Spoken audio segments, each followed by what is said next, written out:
শুনো শুনো বন্ধুগণ, শুনো দিয়া মন, কমলা সুন্দরীর কথা করি যে বর্ণন। শুন শুন কমলা সুন্দরী কিচ্ছা শুন।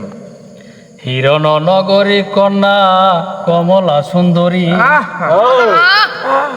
গুণের কথা কি বলিব, রূপ ছিল তার ভারী। মনটা সেটা বইরে গেছে।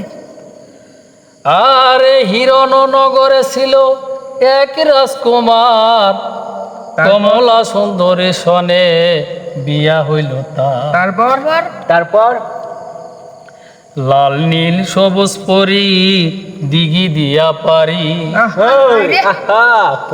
পালকি সরে যাইতেছিল নিজের বাপের বাড়ি।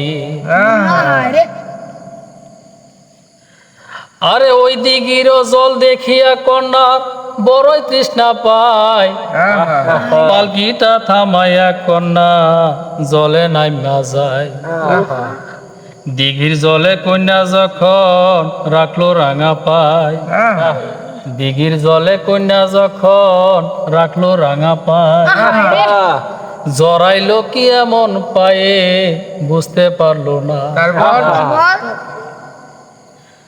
আরে চুলের মতন ওইনা বাঁধন যখন খুলতে চায়, ছিঁড়তে গেলে যায় না সেরা, হইল একই দায়। কাটতে আইলো কামার কুমার কুড়াল খুন্তা লইয়া, কাটতে আইলো কামার কুমার কুড়াল খুন্তা লইয়া, একে একে ফিরে গেল সবাই বিফল হইয়া। আরে এমন কইরা 3 মাস 3 দিন গেল যে কাটিয়া, তারপর কমলার ঘুম ভাঙ্গিল কান্দিয়া কান্দিয়া, সকলে দেখিল সে আরেক রাজকুমার, সকলে দেখিল সে আরেক রাজকুমার, জলের তলে বাস করে সে জলে রাজ্যটা।